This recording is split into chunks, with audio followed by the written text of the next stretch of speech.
So they're excited to see me. They wonder where Yeah. I've been. So Yeah. they're all about mom right now. Yeah.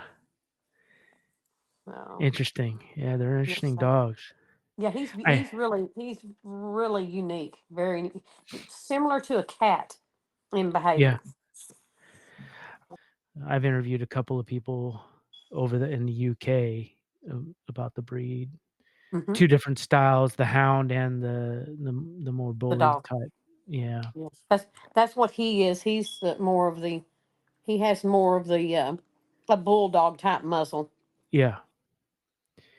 Yeah, I like them both. and the bite, and his tongue is black. It's pretty neat when he sticks it out. It Yeah. reminds you of a chow. Yeah. Do they have a temperament of a Oh chow yeah. or do they? It's more his temperament. They're very quiet breed. They do not bark often, and they kind of just linger around, and they remind you of a cat. Mhm. Um, Sometimes this is his chair. That chair is his only, and he lays in that chair most of the time and never makes a sound. He'll come over here and want to see what I'm doing, and then after he gets enough of seeing what I'm doing, then he goes over there. And then if I go over there and mess with him, he'll get up and go get on another couch because they're just strange. They're just they're unique. I love them. If I could have a dozen of them, I would. But they are similar to a cat. Their temperament, as long as they're raised with other dogs, like within the home, they're very good. Because I have a little 16-pound Frenchie. He's down there sleeping on the floor, Uh-huh. and then I have Riley. She's 6, and she's my son. She lives with him now. He's in the Marines, but Mm. she's come here just to visit for the weekend, and she's spayed, and that is his best friend. He's been raised with her, Okay. so they get along really really well. But with some other dogs, if they come here and he's not familiar with them, he may attack them. Just he's real protective of me for one, but he's got a great demeanor about him, and he's just very like Hmm. majestic, I would say. Clean. God, you don't have to bathe him. He has a very very sparse coat, no dandruff, no smell. Um, I've never bathed him, and he's 3 years old. Now I have took a washcloth or a baby wipe and wiped him off because he'll go out here sometimes and roll in the grass. But as Mhm. far as bathing, they're in maintenance. There, you don't have to do anything. Um, no hair gets on your clothing. It doesn't get in your car. He sleeps in the bed under the blanket. It doesn't get on the sheets or the blanket. Um, but he's pretty spoiled. Yeah, and I have 6 more. I have another male I imported from China named Shanghai, and I got him already as a 3-year-old adult. Now they told me he was one, but once he arrived and I took him to the vet and we looked at his teeth, he was older than one. Yeah. And they said probably 2, and now I've had him a year, so he's at least 3, 3. maybe a hair older. His teeth look pretty good, but there was quite a bit of tartar on them that you would not have it on a 1-year-old dog. Yeah.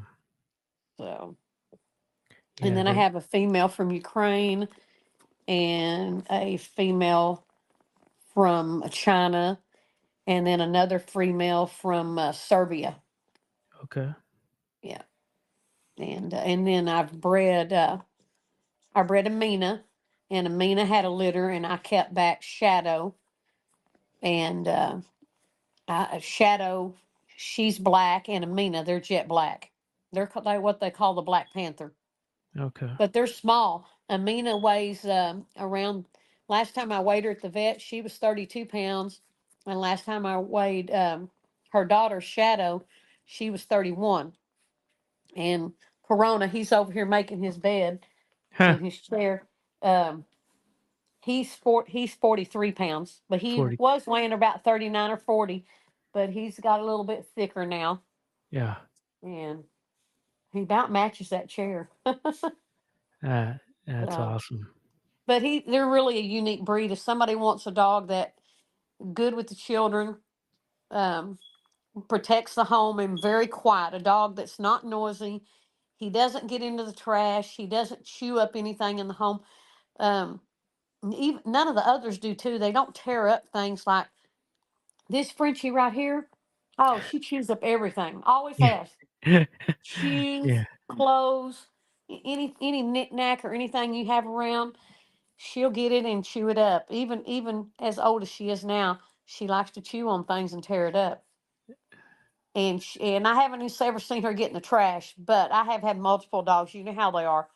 You're gone and you don't come back for a few hours, and then the trash is torn out. But um, the Chongqing's a little different breed. They act like they're too good, too clean, and just too good to do anything like that. So, but Even on my old boy's deathbed, he was digging in the garbage, yeah. looking for what he could. We called Oh him yeah. dumpster diver. True. Yeah, yeah, yeah. No, no.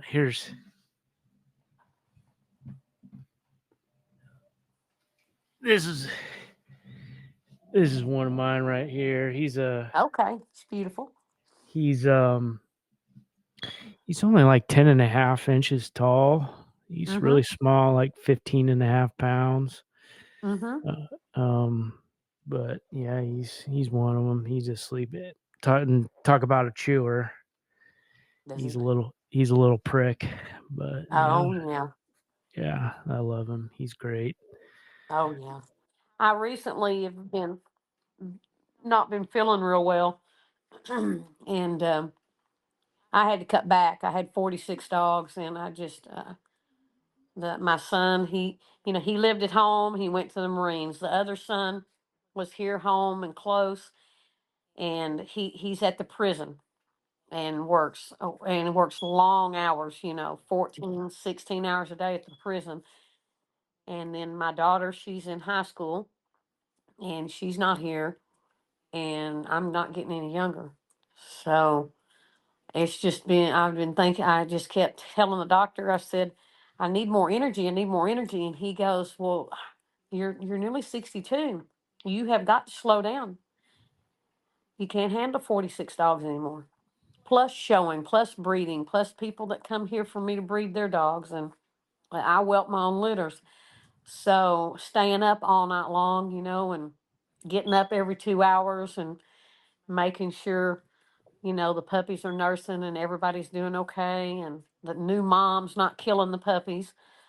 So I have cut back to 25 adults, and um, it is much easier to maintain. And that's just been in the last 4 months. I have rehomed and neutered and spayed and retired a bunch just to kind of ease up everything. Because I have cattle. We Hmm. have horses and a jack that we breed and stud out, and um, I have too much to take care of. That's Uh, interesting to me because part of the reason why I'm so interested in your program isn't necessarily just the dogs themselves, um, but also how you run your program and the fact that you do it all yourself. Somebody that you'd think that you would probably have some helping hands more often. yeah, and I do have a farm hand, um, and he's pretty good. But now he takes off. He's an Indian from South Dakota. He is a Sioux Indian, and he'll be here for 2 or 3 months, and then he'll say, "Hey, I'm gonna go back home for a day or two." And a day or two, maybe anywhere from 2 to 6 months, because he just showed back up a little over 2 weeks ago. And he said, I'm coming home because it's going to snow. And he said, I do not want to be in South Dakota when it snows. So he did. He came right back here, and he lives up where the horses are. We have an RV up there, and that's where he stays. And he doesn't have a vehicle, so he either rides the four-wheeler down, or he rides the horse down, or he drives my husband's truck and goes back and forth to the barn down here. And he does help with the dogs, but he doesn't have the passion for the dogs like I do. He can't tell. I can go over there and I know every single one, where they're at, what their name is, um, male, female. If I can detect, if they're coming into heat. That's things he doesn't know and doesn't observe. Even my daughter, she's been helping, you know, forever. She's 16. She misses a lot of things. And then I go over there and I said, "Hey, Mia's in heat." No, she isn't in heat. I checked her. No, they didn't check her. They just tell me that. So, but they do help. But she's in school right now, so she can't help much except on the weekends, and they don't really like it. So I have to go behind them to make sure everything's done because I don't have any crates. Everything here is we live on a couple thousand acres, so I have pens set up, but everybody has a yard and everybody has a doggy door and they go inside the building and it's heated and air conditioned and it's a big area and they can't see the other dogs where their door is that goes into the indoor kennel. They can see out that, but everywhere when they're inside, they can't see the other dogs because they'll be fighting back and forth. So I have it to where it's divided and they can't see each other at all. So it makes it nice, and you don't have anybody pulling an ear or a nose or a foot through trying to bite through chain link. Now outside, I do have chain link, but we try to pair them up to where when they go outside in their yard, whoever's next to them, they're not continually fighting and trying to get at each other. If so, we move them to another area.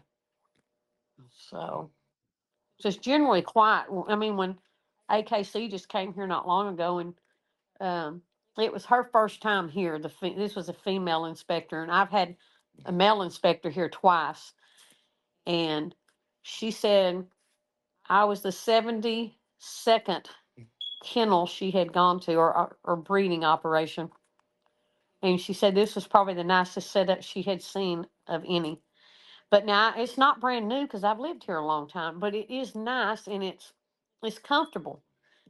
She was here in 46 dogs and not one dog barking the whole time we walked around, never made a noise. And she goes, "That's when you can tell you have happy dogs. Not everybody's not barking." Because she said most of the time where she goes, she can't even talk. They're barking the whole time continually. But it's pretty quiet out here. Most of the time, you don't even know I even have dogs here. So you go over there and they see a strange dog or a deer or a wild hog. And then they're raising Cain then. Mm-hmm. Mm-hmm. So, How long have you been involved in dogs? this year coming up will be 44 years in Wow. 2025. I And started what out with Dobermans and Rottweilers. and And what what go ahead. what was the bug? What was the spark of the passion? Oh, I don't know. I love the working dogs. My dad was the police chief here, and I was just intrigued with the. We had a Rottweiler named Folgers, and he was from Germany. And just watching that dog work was absolutely amazing. The way he could find things that would be sealed up that you would never that he could you they could have dope in a jar wrapped all up and that dog could find it, and they would have it we would take him to these trials and they would like have a suitcase, and inside the suitcase have a jar and then have some type of drugs or dope or something in that jar wrapped all up and sealed, and that dog could find it. And it's just amazing. And I fell in love with the Rottweiler and the Doberman. And from there, I probably had Dobermans. Probably, I had red and scarlet, a red male and a red female that I bred until they passed away, and that was 10 or 12 years. And I didn't have any others. Had a few litters from them, and then I moved on and started breeding Rottweilers and going to Fort Worth. They have a place in Fort Worth called Canine Pro Sports, and Butch Chappelle runs that. And Mm-hmm. every Saturday and Sunday, I would spend down there at Butch's, and we would be working on the sleeve. I love going down and watching a dog work on the sleeve. It's just great. And protection training. And I did that. And then I also did lure coursing. I had a couple of dogs that could really run. And I champed out at my XL bully. He was great. He loved the lure coursing. And then I had an old English bulldog and would run him. And I didn't have any Rotties or Dobermans at that time, but I had an XL bully and an old English that could really run. And I titled them out as far as they could go on the lure coursing. And then we started in the weight pool. And I did not have a passion for weight pool. I did buy all the harness, and my XL bully, he really could pull good. But once it got up to 900,000 pounds, you can forget it. He'd sit down and he'd say, "I'm not doing any more." So, and I didn't have any oldies that could really pull. They just didn't like it. They'd pull a little bit and they just want to sit down. And they have to have a passion to want to work to do it. And if Mm-hmm. they don't, I never made them do anything that they don't like to do. So, but Mm-hmm. now mainly I just show conformation now. Um, I don't have any working dogs at this time. I don't have any that were working on the sleeve. Nothing in weight pool, lure coursing, mainly just conformation. What registry do you mainly show in? All the alternative registries, ABR, USBR, BBA, ABKC. I would like to show AKC, but as you know, with the everything is disqualified that's colored or fluffy. And I had 90% of my Frenchies. Well, no, I'm gonna say 100%. I don't have one dog that's breed standard. Um, so I can't show in any AKC events. They're all disqualified either by color or by coat. So Would you I do have one sable female right now. Um, and I haven't had a sable in a long time. I don't know how she popped up, because every puppy in the litter there was two blue and tans and a black and tan, and then she was sable. And I have a lady coming that's going to the ABKC Nationals this weekend in Houston tomorrow, and she's going to come back through and pick her up, and she's going to show her AKC and all the alternative registries as well. hmm, that's So, awesome. mhm. What are your thoughts on the AKC not allowing colored coats? Well, I've asked them that before. They abide by the French Bulldog of America, by their rules and their standards. And until the French Bulldog of America recognizes those colors, the AKC will never, because AKC is just a registry, Yeah. and registries are like banks. You just pick the one you like.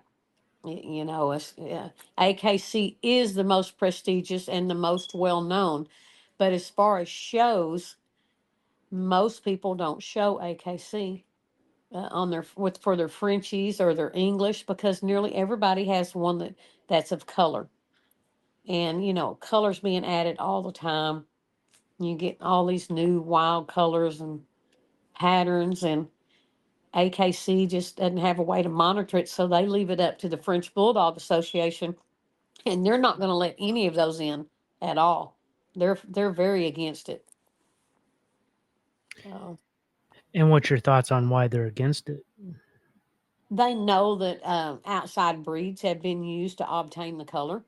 I mean, you can't take a brindle and a fawn and a white and make a lilac merle, Yeah. um, or a black and tan or a blue and tan.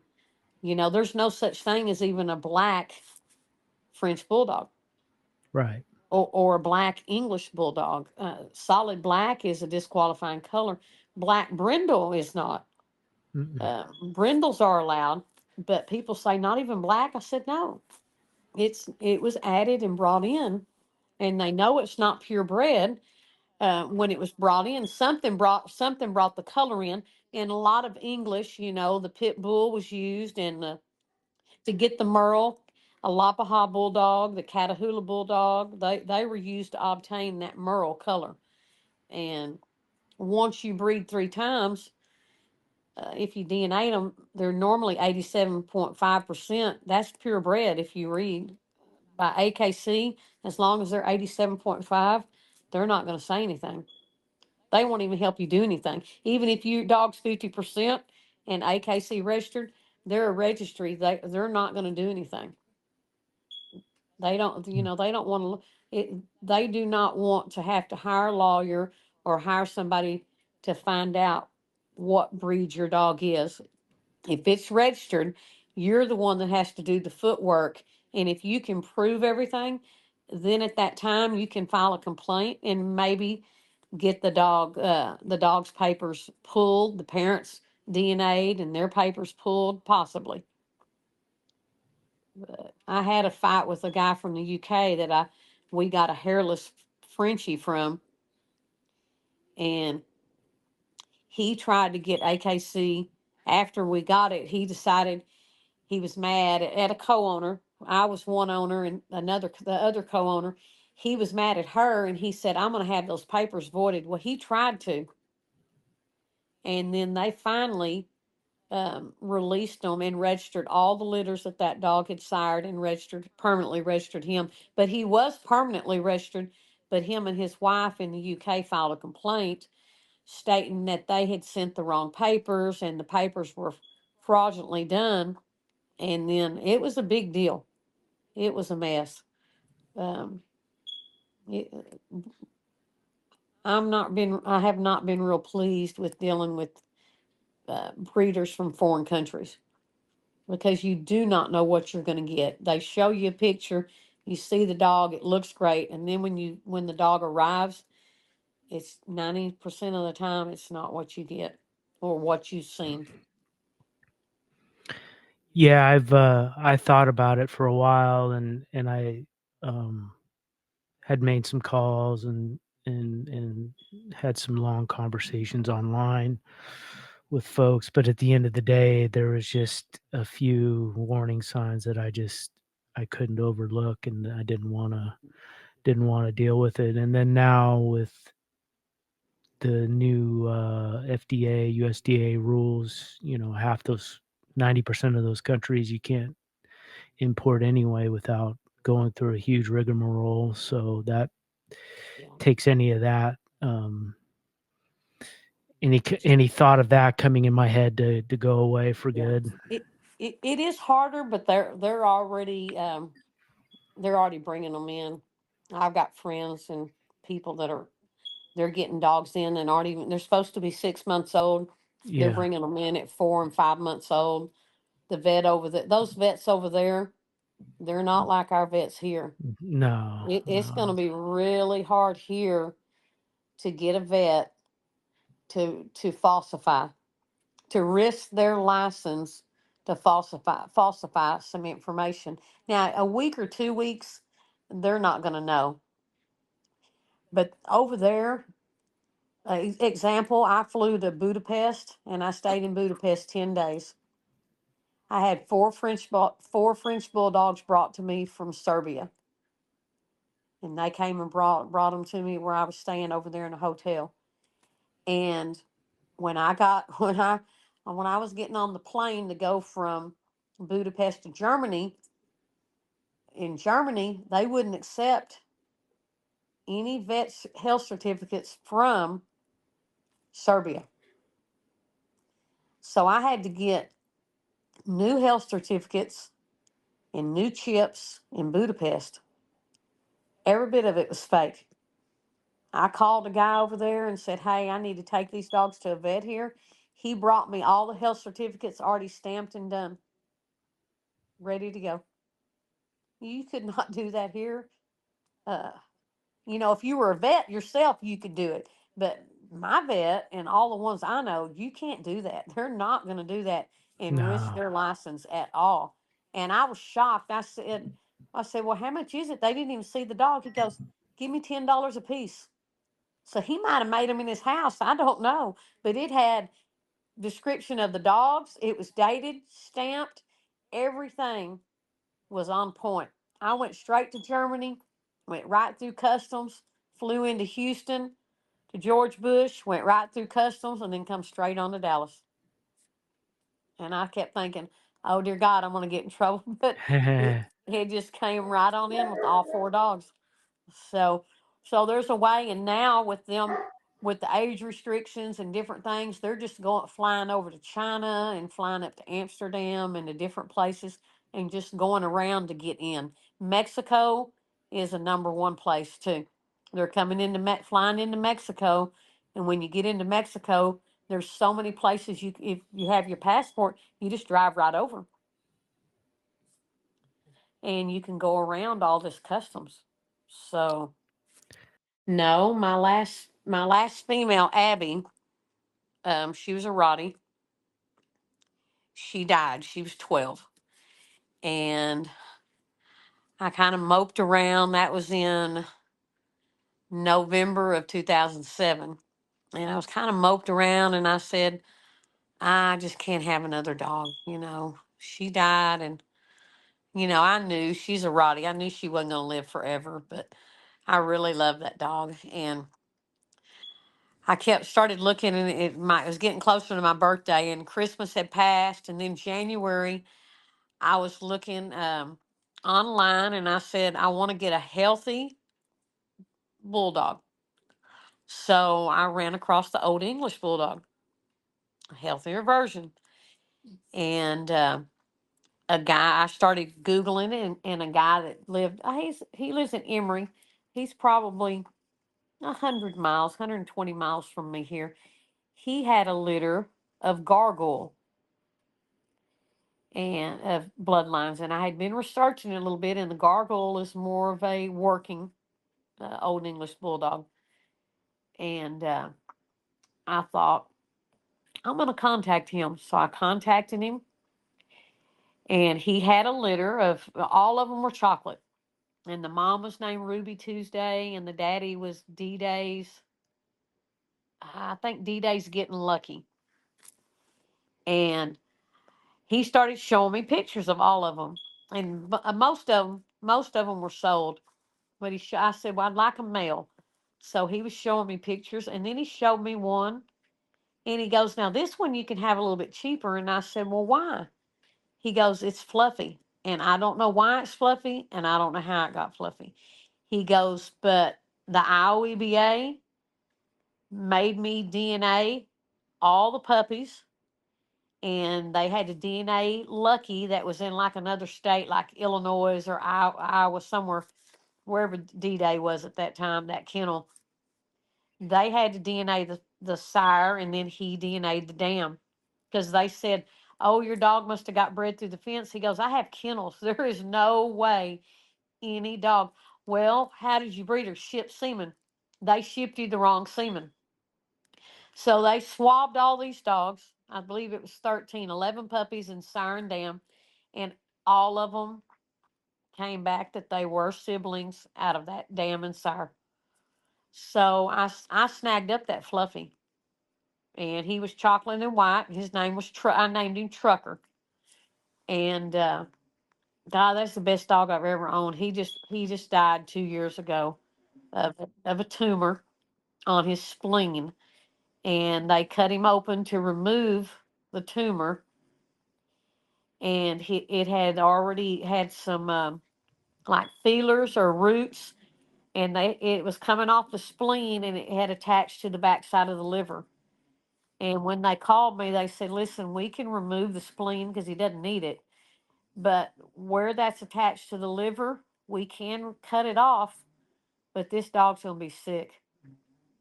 He's going to be so sick that we just want you aware, if you keep him alive, that he's not going to feel good. And I said, just keep him asleep and just put him down. Because he was my friend, and I said, I can't go around at him being sick. I mean, he was when I took him to the vet, even though he had that tumor, he walked right in, was just playing and hopping around. You never would have known he was sick. So I said, it's just best to put him to sleep. And I had him, I had him cremated, and then I brought him home, and I had a headstone out here in my yard, a real big headstone made for him. And because I went through hell with that dog, I would take him to all these dog shows, and people would laugh and say, "No, he's not an old English bulldog. He looks like one, but he's not one because he's fluffy." I said, "He is. He has a recessive gene. When they decided to bring in this color, they brought in the gene, and nobody knew. I mean, these people that were breeding these dogs, color meant money. Color meant you had color on your yard, then this guy over here, he wanted that color, then that means money. And these guys were just mixing blue and tan and black and tan over to the oldie. None of those colors existed. Merle didn't exist. Um, so they were breeding to Alapahas and Catahoula was the cheapest way to go. You get a Merle Catahoula bulldog that has odd colored eyes or has double blue eyes. Then the blue eyes were brought in. Well, that how my dog how he got his recessive gene was Joe LaCure that started the gargoyle line on the Old English Bulldogs back in the 70s. He started breeding the Somratis and the Pit Bull, and started bringing in the tri pattern, the black and tan, blue and tan, then added the chocolate in. You bred over to an English, you bring in the chocolate color, and now you have what in the Frenchy world they try to say testable, but every color is a test. Not testable chocolate is just a B gene that comes from the English, comes from the bullies. They all carry the B gene for liver. And Trucker, that's what he was. He was chocolate, had two copies of B, testable, as they say. But I took him to dog show after dog show, and he was not um, ever denied to be shown because he was, as IOEBA stated, he was blue ribbon bred. That was the best.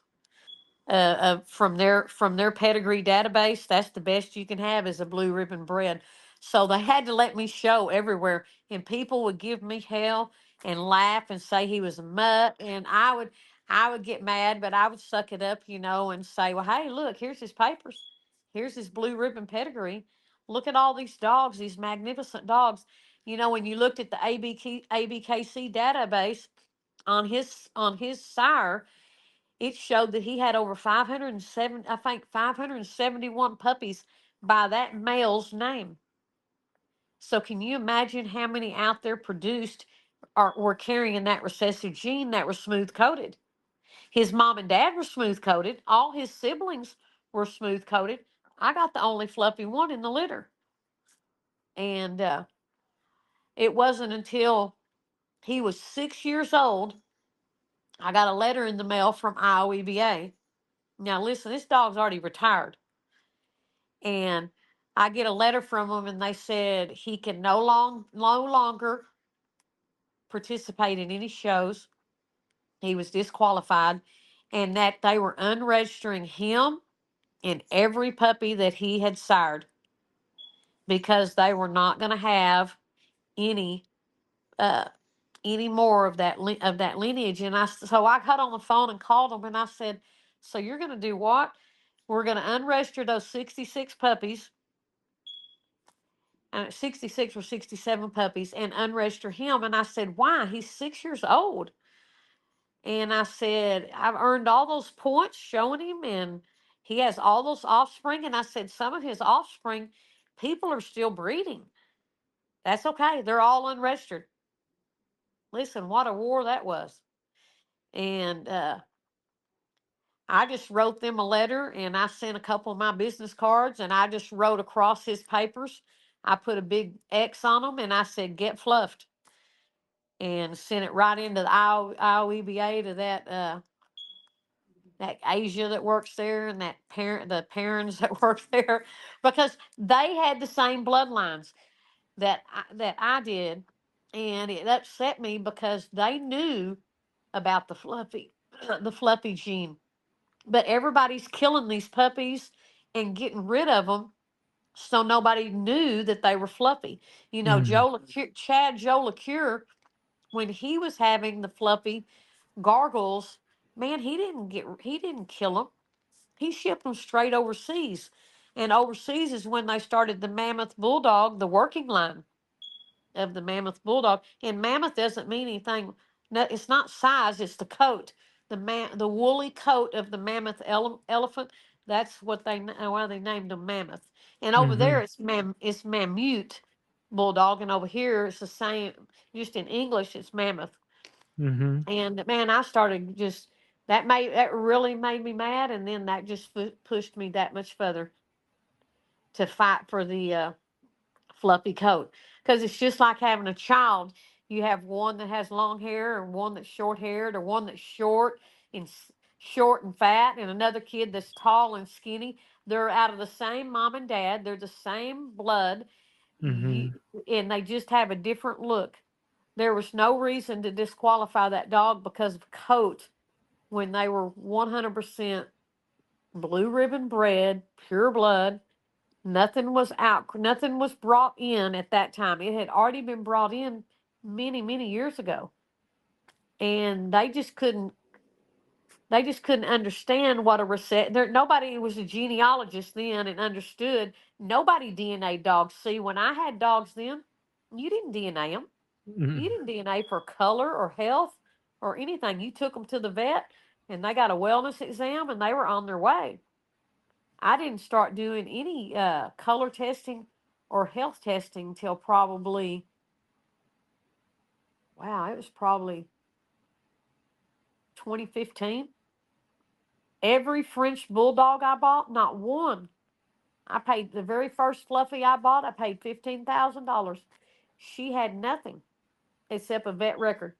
I didn't even know anything about the health testing. Then everybody started doing all the health testing. And, my female carried Coco. There was no test for Coco at that time. UC Davis, VetGen, Animal Genetics, DDC. Nobody had the test for Coco. You couldn't prove it unless you had a litter, showing. And, that's only been out for about 2 years now, the Coco gene. And then now they have the testable. The Coco gene was real hard to obtain. See, UC Davis is the one that obtained the marker for the Coco, but there was too many breeds involved. You had the Boston Terrier, you've got the Chihuahua, the Pomeranian, multiple little small breeds that carried it, and they had to do about 3 breedings of all Coco dogs to finally get the marker. And once they got the marker, Animal Genetics bought it from them, and all these other people, Embark, Wisdom, they bought the marker from UC Davis. Mm. Interesting. Now they have the testable, and that was easy because that was over. They knew the English and the bully. That's where it come from. Mm. Uh, Now the pink, that's a new one there. That comes from multiple small breeds. So you got the pug, the Pekingese, the Lhasa Apso, the Maltese. And if you've got a pink that you DNA through UC Davis, it's the LAA. It's the Lhasa Apso marker. And Animal Genetics, they have their own. Theirs is AA. So, and I Mm. don't know how they obtained their marker. They might have bought it from UC Davis and decided to name it a different name, because they can name it what they want. The markers, they can, these new ones that are coming out, EA, Husky, it's crazy. Do you have a pink? I do. I have two. What are they like? Temperament Um, I wise and have person. I have a Pekingese, one that's going to be from the Pekingese lines. And he's really pretty, beautiful coat.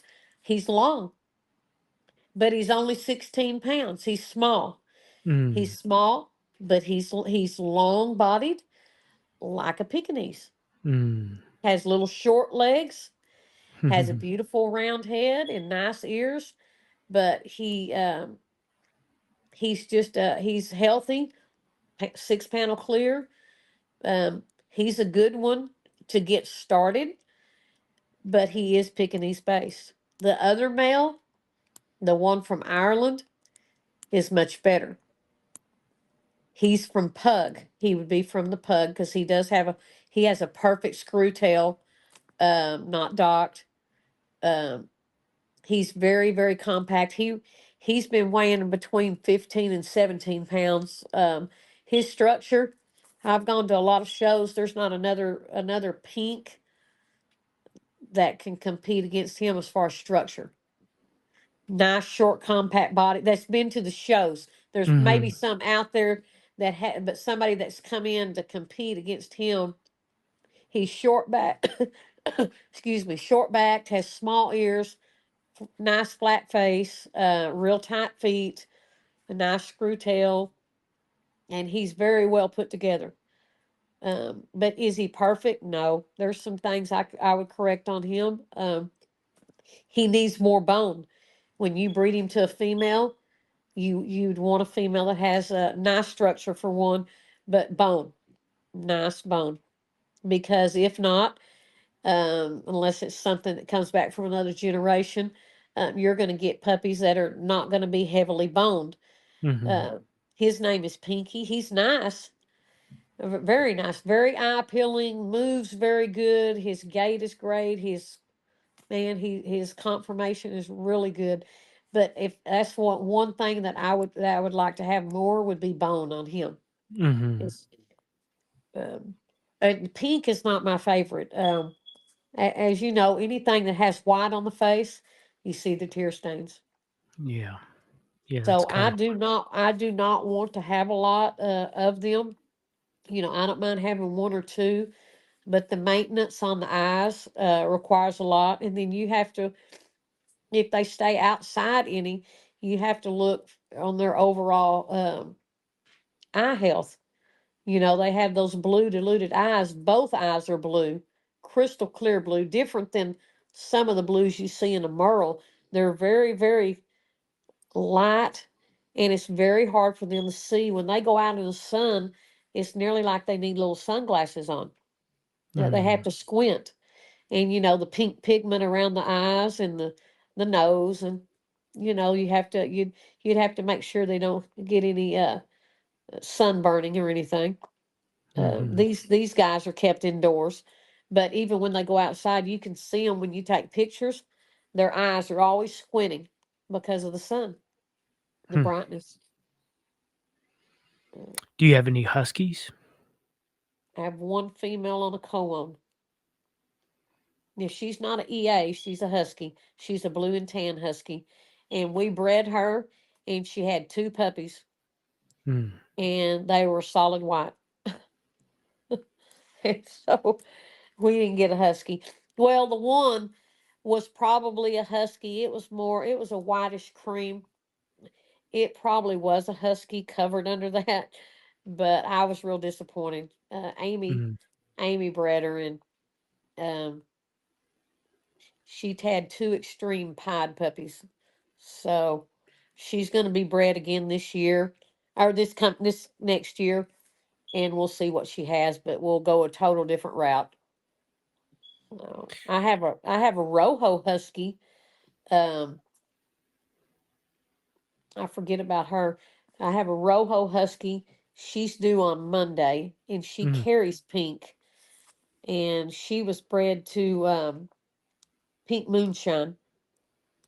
And I don't know if you've seen him or not, but he's a mm, pink, full fluffy, and he carries testable and cocoa and blue and cream and 10 points. Two copies of 10 points, but the pink covers it up. He's solid mm. pink, but he's very pretty. He's small and compact. Um, but we'll see what she has on Monday. I'm excited to see if she has any rojos or if she has a pink. So What's what's the go-to right now as far as the most sought after designer? I would say husky koi. Husky koi, right? Yep, either smooth coated. or Fluffy. Mm-hmm. One of the nicest husky coys I've seen recently would be Leland's up in Oklahoma.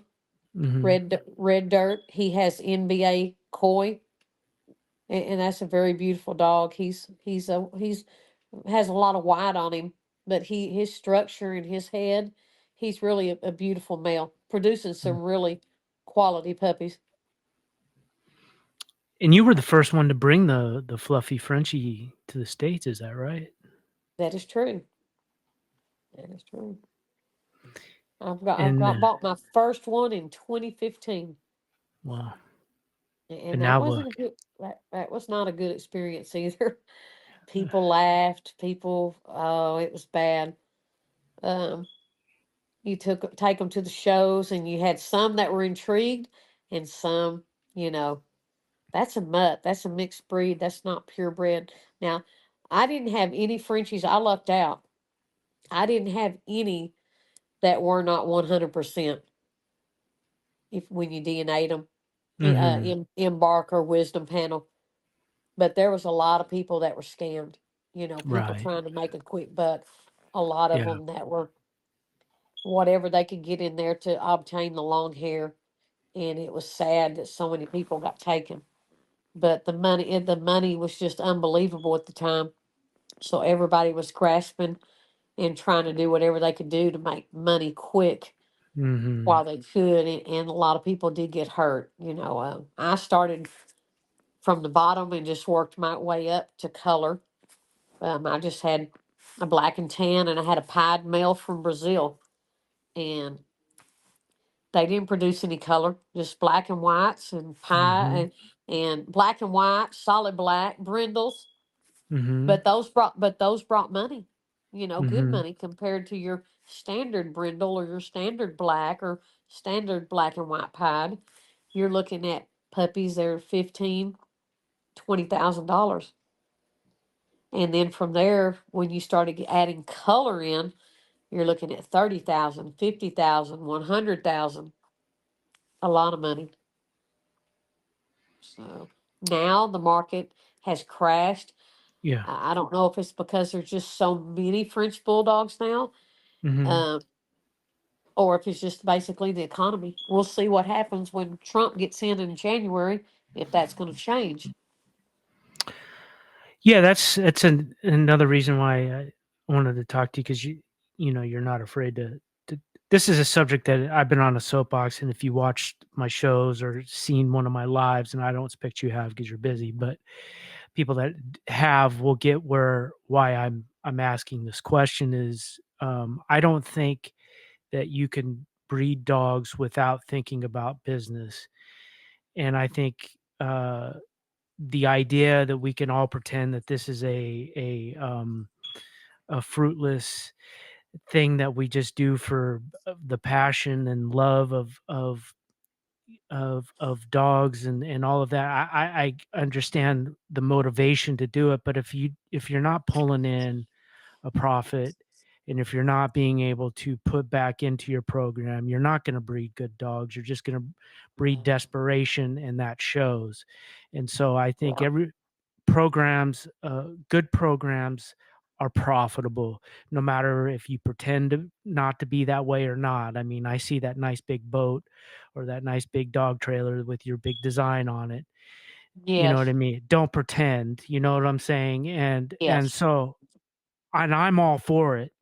I really am. As long as you're treating customers great and you're doing good business and you're helping people out, newbies, and you're doing all the good things that a good Yeah. business would do, no matter what the business is.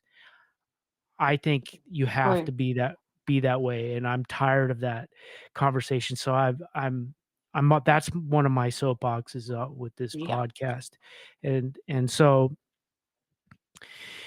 I with this market, I what I've noticed, and this again, I'm kind of on the outside looking in, and now that I have a couple of dogs that I'm going to attempt to stud, I realize, yeah, the market is flooded, and then I think added to that, we're in a new situation. Like in 2008, I talked to breeders that were heavily involved in that and are still around today, and they had difficulties then, and but not like Mhm. now. And then like my wife she has a full-time job, and then she's a full-time real estate agent.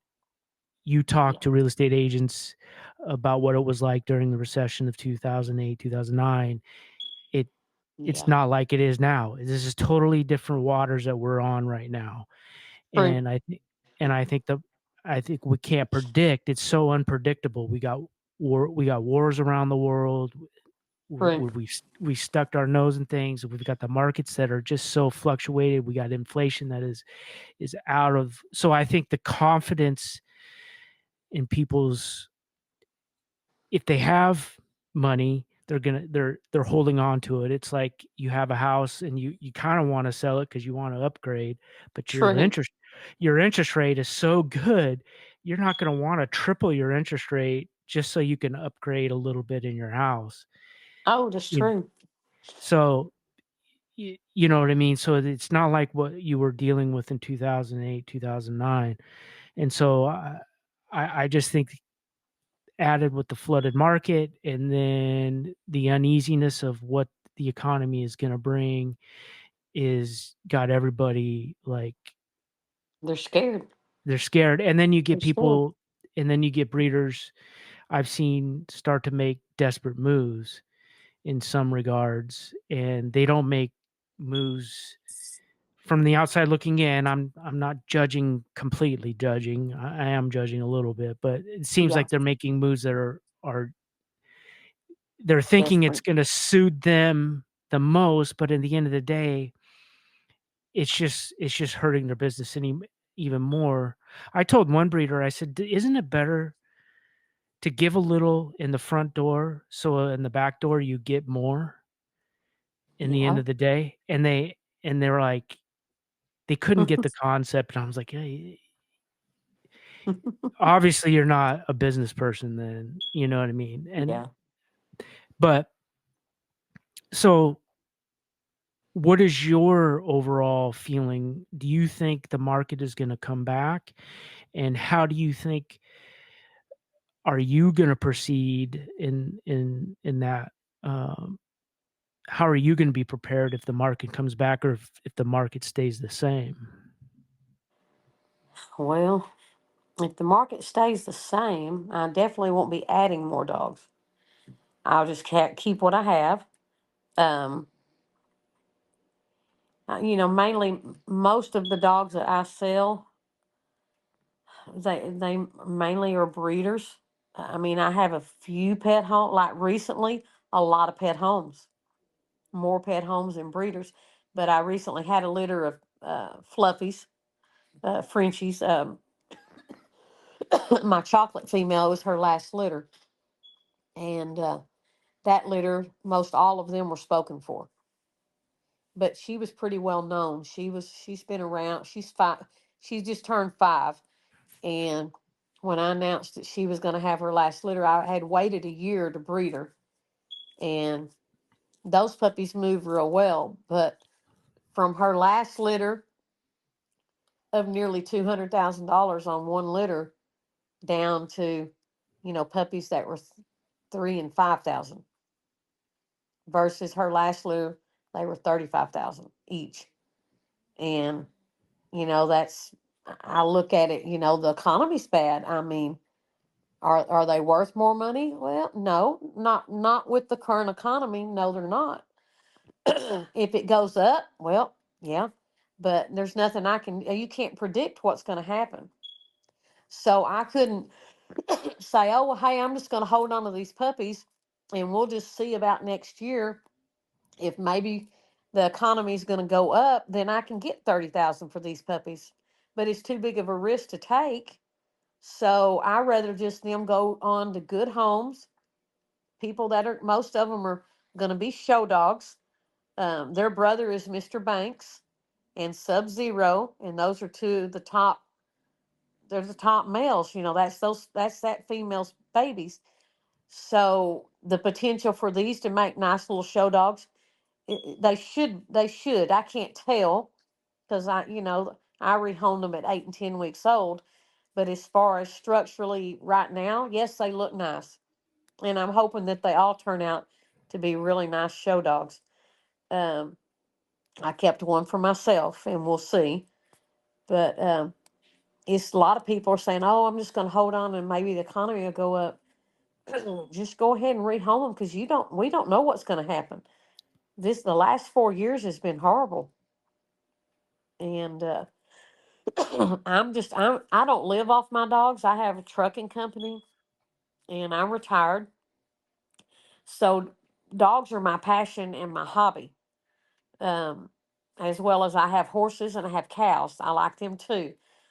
Dogs are on the top of the list, and I spend more time with my dogs. And I just the fluffy, excuse me, the fluffy bulldogs are my passion. I fought so hard for Trucker when I showed him, and people laughing and making fun of him, because he didn't look like another old English bulldog did. It made me just push that much harder. The fluffy Frenchies, same thing when they come out. I had a problem with them at first. They were a little bit easier though than the Old English, because everybody that started seeing the cute little Frenchies, they wanted one. The Old English, that was harder, much harder thing. I I'll tell you, I'll be honest. Probably about 4 or 5 years ago, you would have said I would have had colored dogs. I would have said, "Go f yourself." Well, now I have colored dogs, and I'm all for it because I just feel like the color community has been a lot is as negative as some of it is. I feel much more at ease with those people, with people that are breeding color dogs, and I think they've had to work a little extra harder to prove themselves, and I kind of like that. I I, I kind of like people that take risks and try to color outside the lines in some Oh, regards. yeah, that's true. I And mean, then when uh, it's it was funny.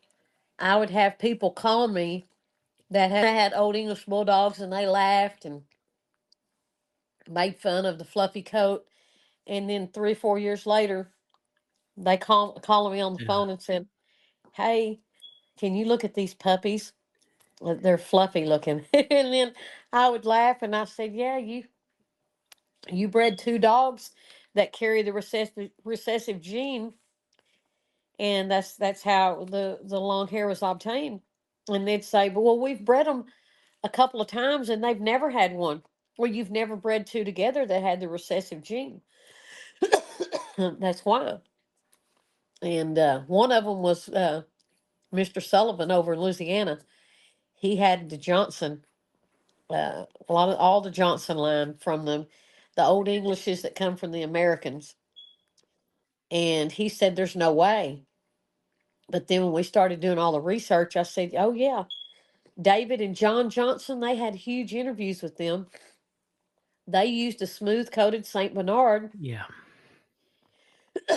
And they didn't know.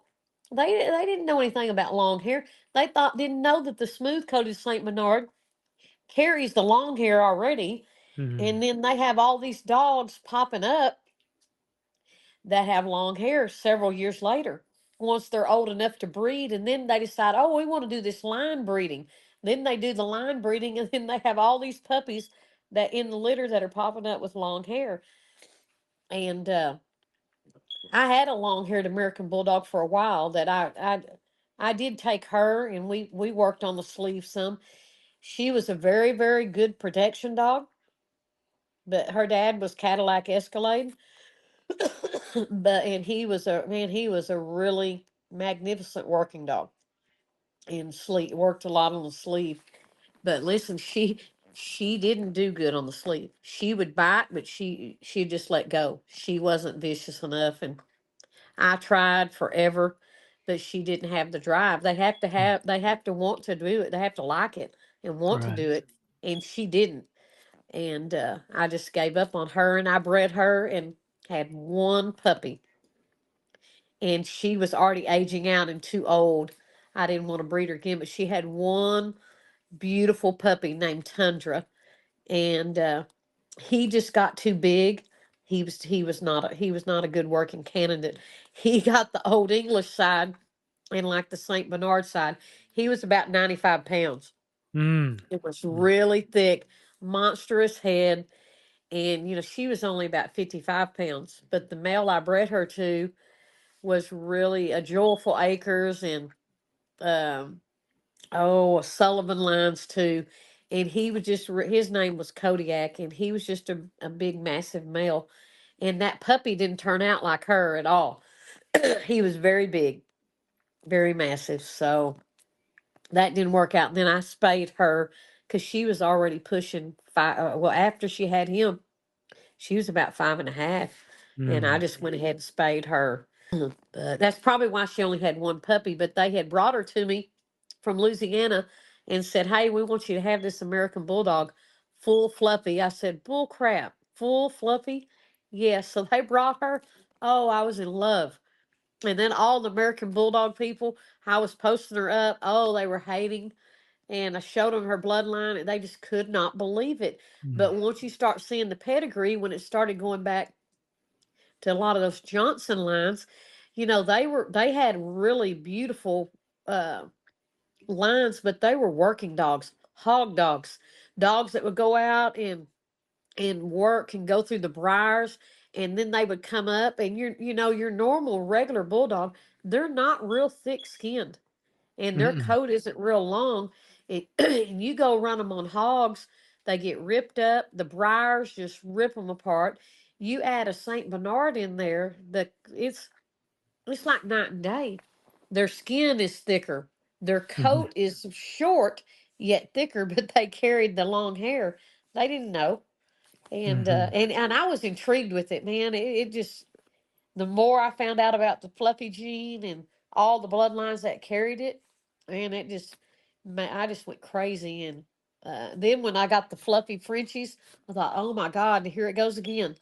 So I learned a lot. And, uh, now it doesn't bother me anymore when people talk about, adding adding new color and new things. I'm for it as long as they're healthy. Health and structure and confirmation come first. So when these people are off in another country and just starting out with their F1s and trying to push them over here as a purebred dog, I don't like that. And you're getting these dogs that don't look right. Huge ears, long bodies, built like a limo, tall like a giraffe, ears like radar detectors. Every puppy in every litter has a long tail, long noses. There's too much to correct. And then what other breed related issues, the traits that they've brought in that you don't know. Mhm. Different things that different breeds carry, hip dysplasia, bad elbows, brace, any especially bracephalic breeds, elongated palates, bad nares, uh, tracheus. I had to have one of those little small Frenchies that weighed 10 pounds for overseas, and I bought it, and then I showed it, and by the time it was 9 months, it couldn't breathe. Mm. He was getting so fat and so thick, had no neck at all. And I took him to the vet as I went to a show in Houston, and I noticed he just wasn't breathing good at all. And it wasn't hot, it was air conditioned.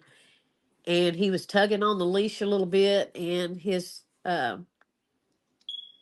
esophagus collapsed a little bit.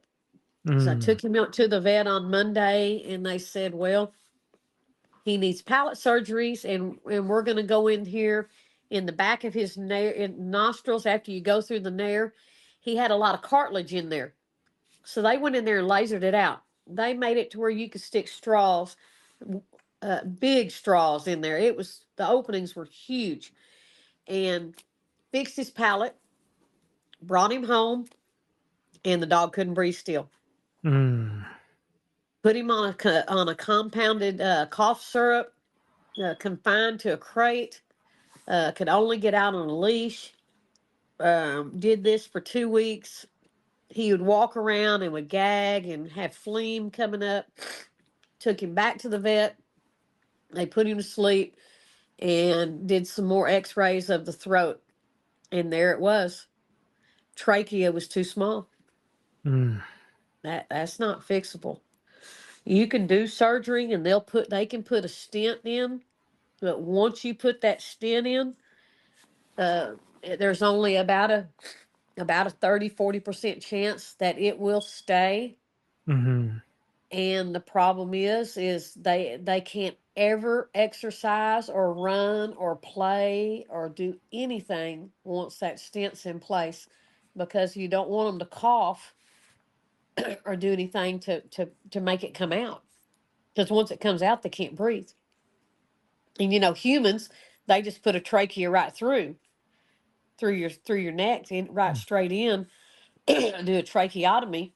And that's not, you can't do that on a dog because they get dirty. They get Mm. flies and maggots and dirt, just infection. So they have to go inside there and put a stent. And I just I went and took him just to make sure. And the specialist, I took him to an ear, nose, and throat doctor for dogs, and it's 5,700 is what they quoted me to put a stent in, and he gave it a 30% chance of it staying. And he said, this dog will have no life once you do it. If you have dogs in the house, he can't play. He really needed to go to a single dog home inside in the house where he was monitored all the time, where he didn't run and play with toys. It's just really no life for a young dog, 9 months old. No. So he said one thing you could do is maybe keep him on some medication and send him up to like Colorado in a higher altitude, and he might breathe better. So I put out some feelers to find him a home like that in Colorado with a different altitude, real high. And they finally called me and said they found him a home. I took him to the rescue up in Oklahoma. They had him 2 days, and the second day they had him, they called me. They had him on a leash, and he had went out, and they were letting him potty, and there was a cat, and that he hit the leash and got loose and chased that cat, and then collapsed right there. Mm. And they called me and asked what I wanted them to do, because they had him at the vet on oxygen, on life support. And I said, well, just put him to sleep. She said, we have the money at the rescue to go ahead and put the stent in Dallas at Blue Pearl. And I said, but why would you want to put the stent in, spend $6,000 when you have all these other dogs that $6,000 and they can have a good life? He will not have a life even with the stent. They already said. I already took him there, and she said, you're right. So they went ahead and put him to sleep. But I lost all that money on him. The nair surgery, palate surgery, just because I wanted a little short, fat uh, Frenchie with no neck, and he was a badass. And, everybody saw him. Oh my God, we love that dog. We want to buy him because he was just like the cream. Have you seen those ones that are cream Mm-hmm. that come from China that look like a little small loaf of bread? Mm-hmm. Same way, except he was Hershey chocolate. Mm. Looked just like that. But I love that dog. I took him to so many shows, and everybody was nutty when they saw him. But look, I mean, I was so sad. I couldn't fix him. And then he died, then he died. Yeah.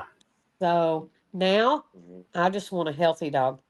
I do not, I'm not going out and looking for stuff like that anymore. Yeah. Uh, Health is number one for me. I don't want to give my money to the vet except for having reproductive stuff done only, and wellness exams on my puppies. But other than that, I don't want to be going back and forth to the vet with a sickly dog. Yeah. No, I'm right there with you. My English had Boaz syndrome. He was supposed to be a breeder, and the people we got him from found out that he had we didn't know. We didn't ask specifics. It was a unique situation when we got them.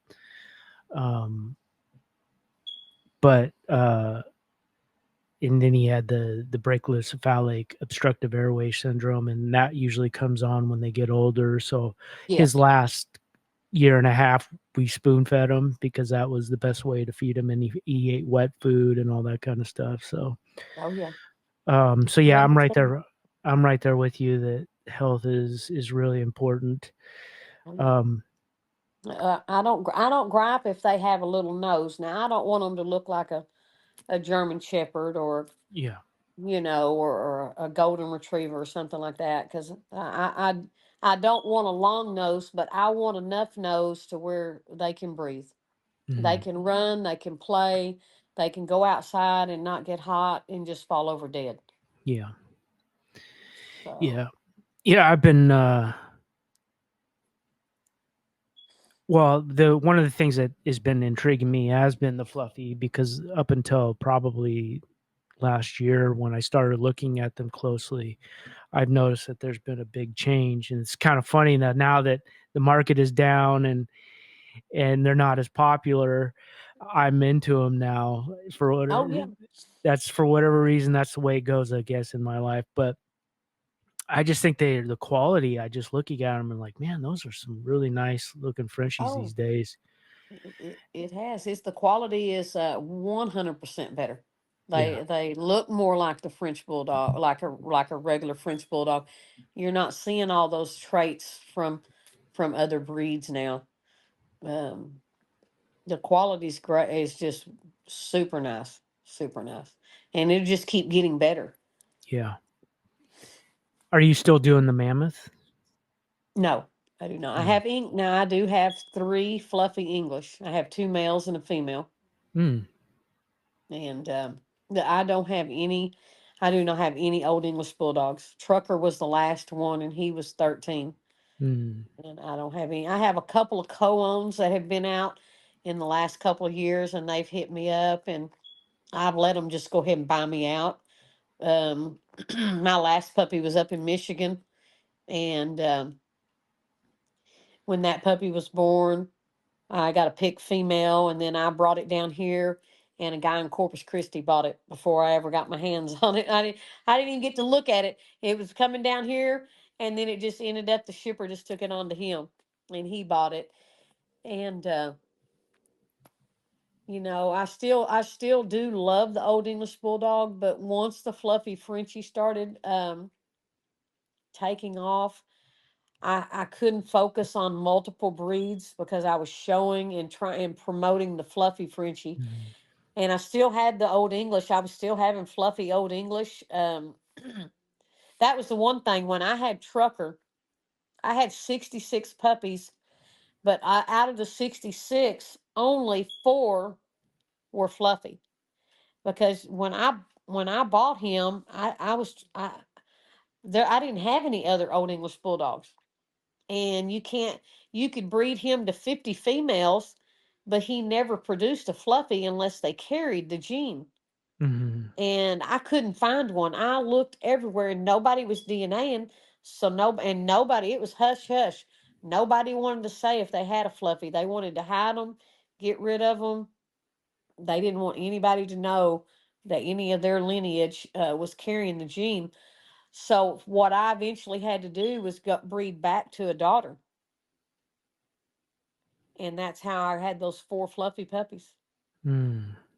And I kept one and sold the other three, and I never had any more. So now I have um I have Rain, that's a lilac English. Um and then I have his sister, Sophie, and then I have Tony, that's a chocolate English, and he's not bred by me. I bought him. He's from like Las Vegas. And most of his lineage is from the UK, and uh, he is AKC English, but I don't know. I'm going to say he's probably came from a British bulldog, possibly. You know, he is a screw tail, but when I start looking at his lineage, I thought, okay, That's it's probably not accurate, but it is what it is. He's from another country, so he's a beautiful dog, real small, compact. But I'm pretty sure he probably come from a British bulldog, bred over to an English, and then they locked in the gene, and then bred them back, and then that's how they got a Fluffy. Mm-hmm. So Interesting. uh, And do you, it is. what do you see the market with that? Do you see any? Uh, Last year, I sold a few puppies for 15,000, full Mm, fluffies. Now you're looking at about 6 to 8 for a full fluffy English. what about a stud fee? Stud fee right now. Um, I just bred Rain this week, and it's just to an oldie, not to an English. And his stud fee to an oldie or to an English that doesn't carry Fluffy is, and if oldie does carry Fluffy, that's fine. But an English that doesn't carry Fluffy is 1K. If they're Fluffy or a carrier, right now it's 2,000. But his father was like 5,000. Mm, But you can't get that now. yeah. It's just people don't have the money, and if you pay $5,000 fee, and then you have 12, anywhere from, I'd say a C-section from 800 to 1,500 would be average price depending on the area you live in. And then you have your progesterone testing and your semen. If you don't have the stud, you have to ship it. You have to do a TCI or a surgical. Um, it's just that, and you only have 4 or 5 puppies, and you only get 3 to 5,000. It's not. That's not good. Mm-hmm. Especially after you raise them till they're 8 weeks, and shots and worming, and uh, your wellness exam, DNA testing. And only if you don't get your testing on sale, um, animal genetics, $197 per puppy. Yeah. I have a Yeah. litter of nine puppies right now, and it normally would cost me $1,800, but Animal Genetics has a sale until Right. Monday. So if you Yeah. know anybody that needs, is running 97.50. Yeah. I saw So that. I just sent in today all nine. I sent in 13 dogs today Mm, at 97.50 a piece. So that was better than 200 though. yeah. Yeah. So, but I had a couple puppies. I got one back from Florida, a big rope, and then I had a fluffy puppy from a litter. And sometimes people don't hold up to their end of the obligation. If they do a co-own, and sometimes I forget it. So much time passes. I thought, they bought it. It's just a pet, because they don't. I don't usually give the papers out on a co-own. And then all of a sudden, like the puppy in Florida, they had had their mail nearly 2 years, and then they called me and said, "Hey, we got your puppy," and I said, "Huh, what puppy?" And she goes, "Oh, we bred, I don't even remember his name. We finally bred him and had a beautiful litter." And I said, "Okay." So I just got a real pretty chocolate big rope female just 2 weeks ago. Oh, And awesome. oh, she's super nice. I haven't even, I decided I'd just hold her back and keep her. But they didn't DNA see, which they got their mail from me. With the female, I don't know anything about the mother other Right. than pictures. So I swabbed the puppy and sent it in today, and just wanted to see, make sure if she may carry a copy DM or something, CMR1 or HUU. So I just wanted to check it out and just see. And then I know how to breed her if she carries anything like that.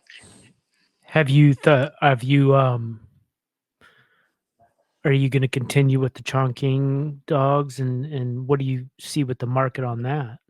Yes.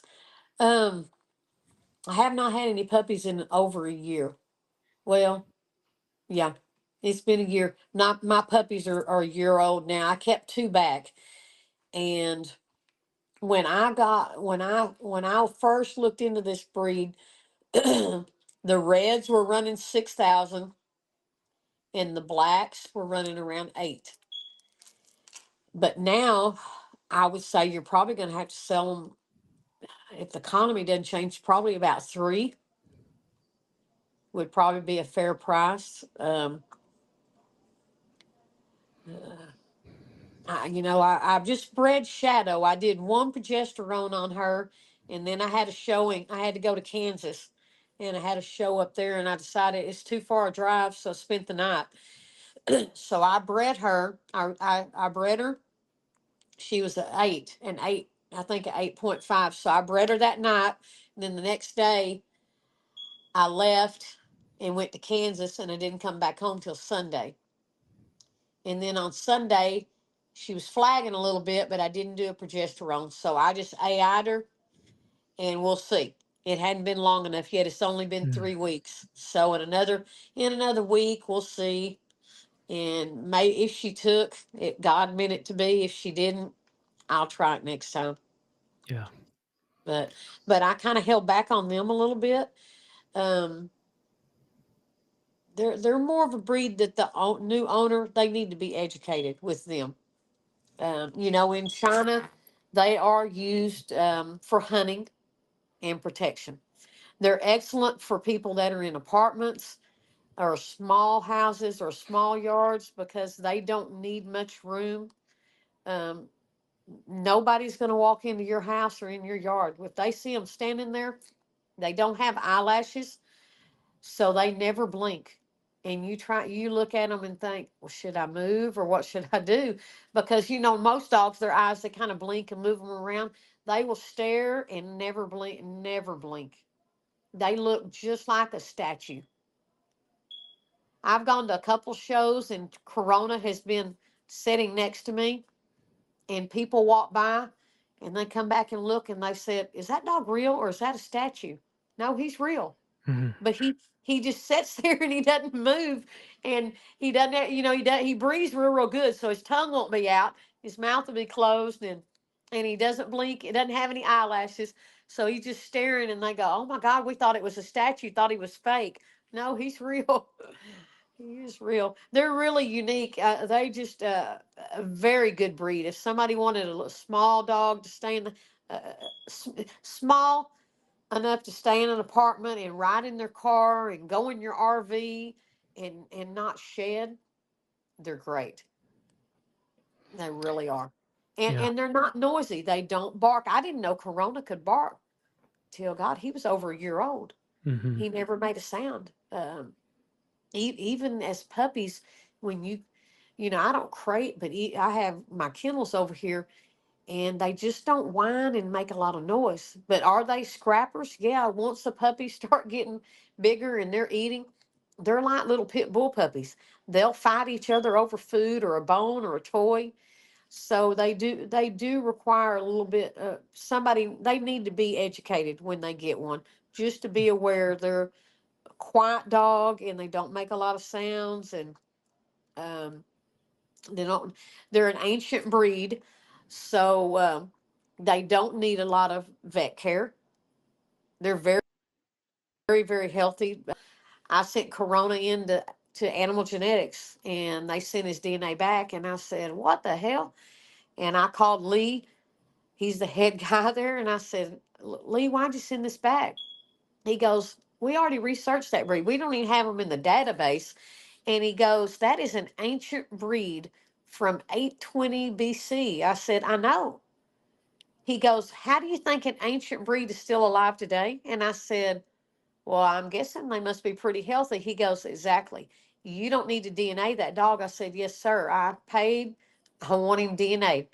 So I sent it right back to them, and they run it under they don't have a category for them or anything. So I told him, I said, "Listen, they come from the Shar and the Chow, the Chinese Shar and the Chinese Chow." And I said, run them through that. And he goes, "We're running them through the pit bull." So that's what they ran. He did a lot of research. They waited about a week, and that's how they ran him through, would be through a bully. And he come back all 6 panel health clear. He doesn't carry any color. You either get red or you get black. They Mhm. don't carry any white. It's just solid red and solid black.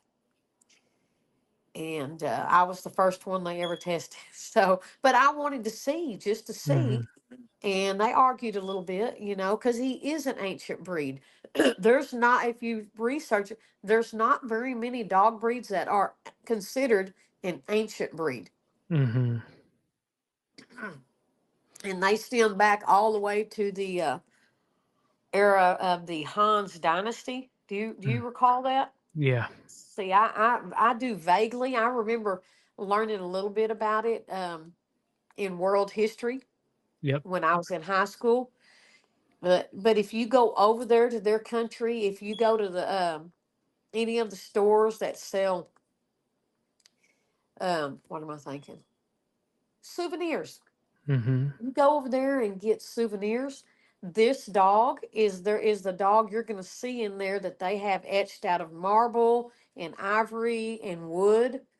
It's this dog, a little short red dog with pricked up ears and a little bitty short bamboo tail. And if you go over there in any of their the ruins over there, Mhm. the temples, this dog is, and in the caves over there, they are all over the walls, etched and engraved there. These dogs are considered sacred, and when they would go to the tombs with the dead, this dog would keep the evil spirits away. Mhm. Similar to the Zolo. The Zolo down in South America, they use the Zolo to supposed to ward off the evil spirits. And this dog was used the same way in China, as well as for hunting. If you look at a lot of find some videos on them, they put 4 to 6 dogs on one hog. Because here, he only takes 2 or 3 because Mhm. of the size of the dog. These dogs are not big enough to put down a real big hog. They just can't Mm. do it. They're not strong enough. They're too small. But and they're real gamey, like Corona. Oh, if a cat gets in the yard here ever, it's gone. A cat or a rabbit, anything like that, he's going to kill it immediately because he's real. He's really gamey. We don't have any cats, but there's a couple of wild ones that come about every day or two, and a few raccoons here and there. And if he could get to them, they're dead. Because we had a kitten. I didn't know what he was doing one night. He was out here in the yard, and he kept coming in the house and going back out, coming in the house and going back out. And the next morning when I went out there was nothing left of that cat. Mm. Its head was gone. It was completely ripped off its spine, its feet. I don't even know where the feet were. And there's part of a tail. And it was down in his water bucket. And his water bucket's big. It's a big water bucket. And I said, "Oh my God, this poor cat." I had no idea because we don't own a cat. But evidently it got in the yard looking for some food and jumped the fence. And then it didn't get out quick enough and he got it. And listen, there was nothing left of it. So I don't know. You would like one if you had one though. They're I just had just the one and now I have 6. So Yeah, they interest me. They interest me a lot. I I've been thinking too outside the box. Like, what am I gonna do? Like, I have a passion for this, and I want to learn. And there's not much I can do at my age and the job and what. So whatever I do is just going to be very small, and that's why I've run with stud dogs. But oh yeah. um, I would love to but I have was some colored ones, some colored Chongqings. Um, but your big people over in China and some of them overseas would probably throw a fit. But it would be I can't imagine what a merle would look like or a blue. But yeah. I've it's kind of where I was going was like I I I saw an Amstaff, a 3/4 Frenchie to 1/4 Amstaff, and it's just stuck in my head, like, did it? Yeah. how much healthier it looked and how much, like, it just it was just stunning looking, like, I think, man, that could fulfill a little bit of a different market maybe, True. but True. so, I don't know. So, I'm just Yeah, kind thinking of that outside the box. Yeah. yeah, yeah. Yeah. I thought about that. I don't know what he would. I don't really. with their temperament, I really don't want to put him with a bully breed. Um, I just don't. I don't know. You know, he had one. I've had a couple people breed to him, um, and they bred their Frenchies, and they're really good looking pups. You know, because if you look at his ears, they stand straight up. Yeah. Yeah. Um, he's got a short muzzle, not smashed, but it is real Yeah. short. And it's wider. He does have that bamboo tail. Now their whole litters had tails. There wasn't any. There was one that had a kink, but they all had full tails, and they all had straight ears, but none. They wanted to get this coat, Right. and this coat, there's no DNA marker for it. There's none. I mean, Mm-hmm. he's nearly naked, but it's similar to the American Hairless Terrier. See, an American Hairless Terrier is covered in a fine velvet. They're Mm. not bald. Right. My Zolo was 100% bald. There wasn't a hair on no whiskers, no facial hair, no eyelashes, nothing, no hair at all. My American Hairless, they're covered in that fine velvet. They're considered hairless, but they're different. The Zolo is dominant hairless, and the American Hairless is recessive. Takes two to make an American Hairless, two to carry the gene. And this over here, I tried to see if animal genetics could find out what it is. Um, it's something to do with the hair follicle. Once the hair grows out, it it it only gets, I don't even know what you'd say the length. The length is a little bit longer than the American Hairless, but if you feel him, his ears right now, and the backside of his head is completely 100% naked. His belly, his testicles, um, no hair, not one hair. But down his back, it feels like if you were to have a buzz cut, if you were to um, go to the beautician or get the clippers out yourself and put it on the shortest setting that you could put it on, that's similar to what his hair is, what hair, little bit of hair is that is on his body. It's Mm-hmm. very soft. If you feel him right now, he lives in the house, but he has a little bit of a winter coat, and it feels just like plush velvet. In the summer, it's just nearly 100% naked. A few Mm. little hairs here and there. Um, which right now, even though it feels like velvet, you still can see 100% of his skin completely, all the way, full body. You can see his skin everywhere. The only Mm-hmm. place is his toes. I will go back on that. His toes, they do have a full coat right now, but Mm-hmm. it's so short you can't even cut it off. That's how fine it is and short. Hmm. So if anybody wanted a good looking dog that's not 100% naked like a Zolo, then this would be the breed. If you They don't have dander, so it would be if you need something that your allergy that's not going to produce dander and shedding, they're a nice breed for that. Now, if you're allergic to saliva, then you're kind of out of luck. Yeah. Depends. Yeah. Some people are allergic to dog saliva, and if the dog licks you or licks herself, then you have the allergens. But if it's the hair and the dander, this dog doesn't have that problem, Mm-hmm. so it makes Mm-hmm. it nice. And it's a good looking dog too. Yeah. Yeah. No, they More, are. They're. yeah, more manly looking. My Zolo is really pretty, but he's not a manly type dog. Kind of a girly Yeah. dog. Yeah. Yeah. So why never? I just got a couple. 'Cause I don't want to take up too much of your time because I'd like to be able to do this again Yeah. if that's okay in the near future. Okay. Um, what?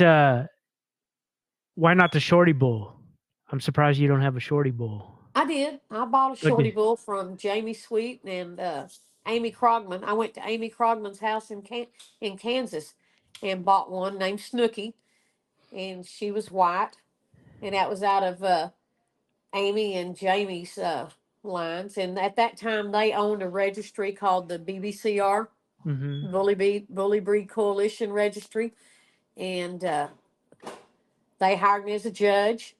And I actually went to, they flew me to Missouri and we went to a judging seminar up there. And I learned everything about shorty bulls because I thought in the registry I was going to do Old English or Mm-hmm. English Bulldogs. And then when I got up there, they sent me to the class for the shorty bull and said, "Hey, we want you to do those too." And so I learned about, that was my first time learning about a wicket and their registry. When you came to the ring, every dog was put on a wicket before you went in. Mm. They wanted to know the height of the dog. If the dog was over the breed standard height, you were DQ'd before you even walked in. So, Mm. but I did have a shorty bull. I bought her, and then I had her for probably about 8 months and took her to a bunch of shows, but she was real spooky. Mm. And so I told Amy, I said, "Listen, this dog doesn't know its name at all. I can't get her to come to me. She, every time I go over to the kennel, she hides. She goes, well, Kim, she's in a small, she was used to being crated in a small area." And I said, "I know, but I said, I've had her all these months and she's still that way." So then I Mm. take her to the vet because one day she's sleeping and I go in there and I had dropped a bucket and she never moved ever. So Oh. I took her to the vet and they went down in there with a scope in her ears and both ears and they said, "This dog's completely deaf." Mm. And I said, "How?" And they said, "There's no pigment." Because she had a Mm. one black spot on her back. They said, "There's no pigment. You have to have pigment in the ear canal to be able to hear." And I said, Mm. "Well," and I already knew that because I bought an English from Russia. Snow White, had to have it. Snow White with the black pigment around the eyes, looked like it had Mhm. mascara. Beautiful dog. I said, "Man, there's not any that are white like that with this black." I get it over here, it's deaf. Cannot Mm. hear a thing.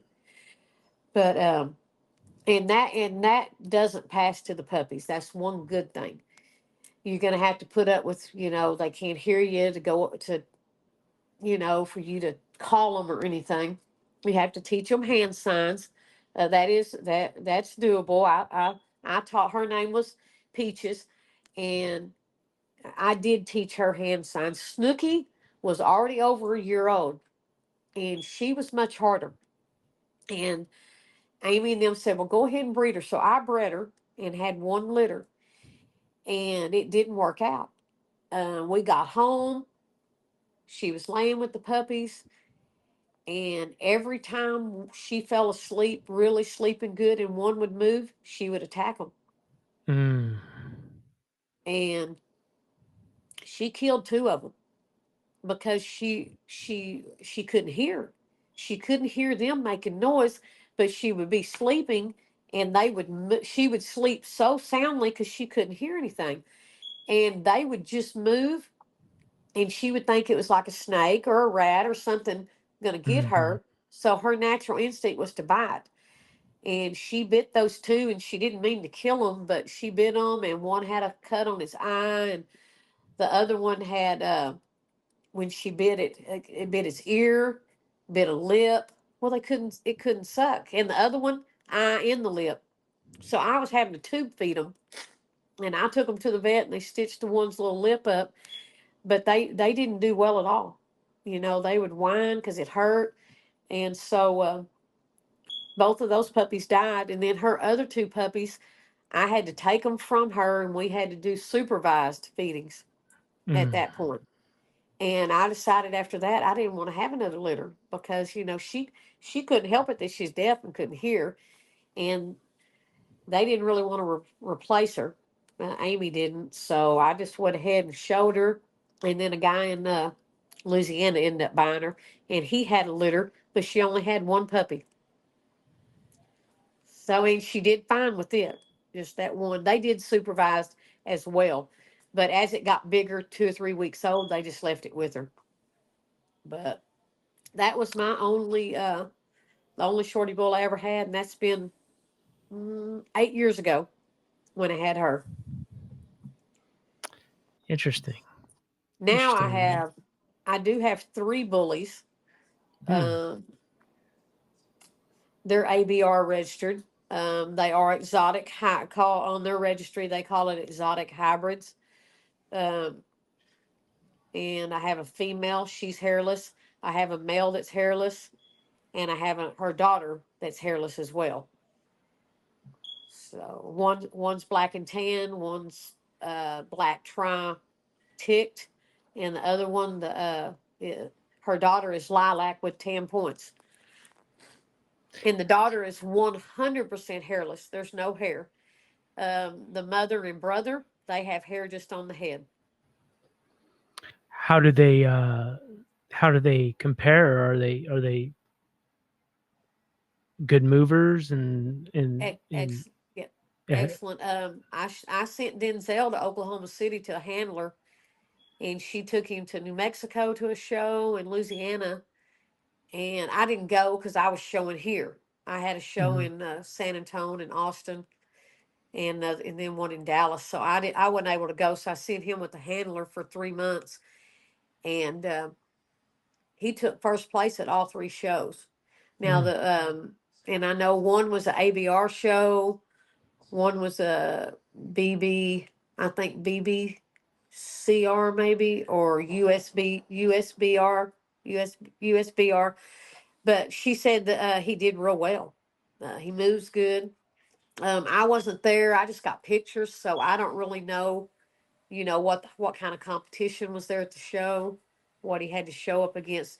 I know he would be in the hybrid class because his mother is hairless and his father was an American Pit Bull Terrier, but one of those little small, the real small Pit Bull Terriers, a mm, UKC dog. mhm, So his dad to breed this female, she was an ABR. We had to transfer his dad over to ABR to register the litter because he was a UKC. He had these dogs have a lot of bape. I don't know a lot about bullies, but they have a lot of bape lines. mm. And So, what's the market for them?